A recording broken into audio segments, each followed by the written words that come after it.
How do mush? It's a Friday live across the world. You'll never guess what's happened. I've only opened my hot tub 2 days ago. It's not even up to temperature. And look what's happened.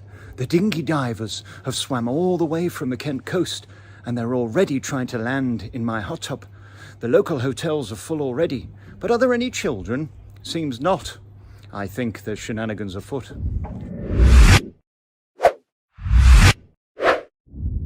In 2020, there were 35,000 applications made in this country for asylum. The number one place they came from was Iran. They're still coming by their hundreds a week.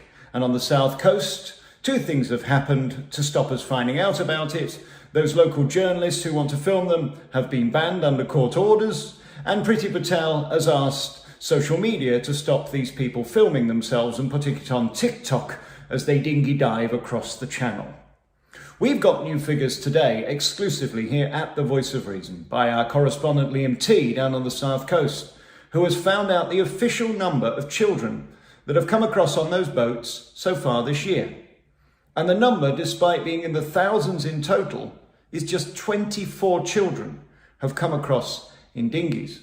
So the argument that these people are coming across seeking asylum as families simply isn't true. With just 24 children coming across in the first 5 months this year, we can see that once again this year, this is mainly a 20 to 30 something male occupation of people who are looking for a new life in our country, which we know they are legally entitled to do, some of them. But they're not legally entitled to come across on dinghies, be put in hotels and expect the life to which they've become accustomed to be paid for by us.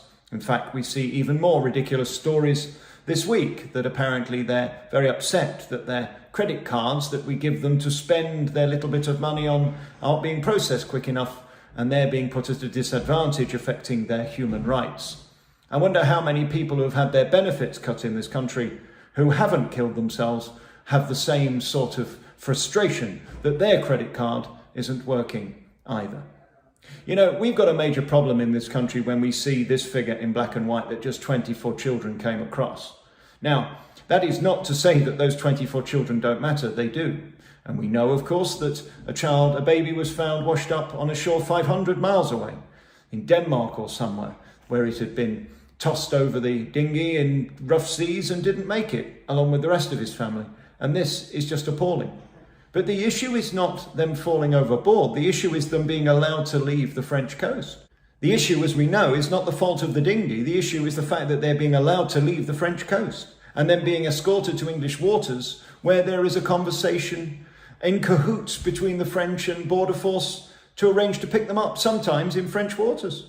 We found out last week that the whole thing has been a total misnomer, that we are trying to stop these people. We've paid them, we've given them more money not to allow them to leave, but it's not worked. And Priti Patel has said nothing. She's done the photo shoot. Once again, this Teflon woman, Prickstick Patel, proves that it's all about the press release and not about the reality, as we have thousands already arrived in this country so far this year. So what are we going to do about it? Nothing. That's what we're going to do about it, because we just keep letting them in. 35,000 people. Do you realise how many people have lost their benefits since this new cockamamie scheme by the government has forced people to reapply, and they've lost their benefits and they don't know what to do? They're pulling their hair out. Do you know how many people are losing their home because of the rules that have changed during COVID that protected them during the pandemic in the beginning, and now they've been thrown out? They had 28 days to leave and that's it, piff paff poof, homeless. Yet you arrive here in a dinghy, you are given salvation, 3 meals a day, a roof over your head, sometimes in a 4-star hotel, other times in private accommodation. The children's home are now full. They're not taking any more in Kent, they're saying, because they have too many there. And that isn't, by the way, the 24 that arrived this year. That will be the hundreds that have arrived in the past. And do we have a duty of care to these children? Of course we do. But so do the countries where these people come from.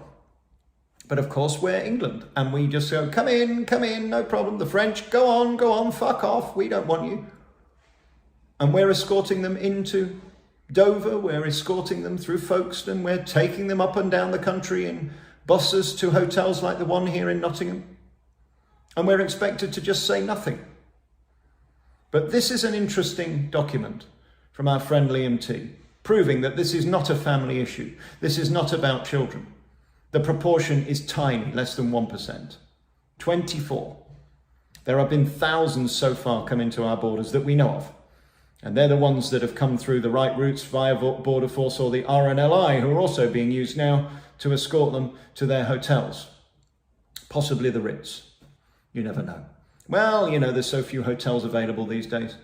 What with quarantine hotels and the asylum seeker centres for dinghy divers, it's a wonder any of us will get a holiday this summer.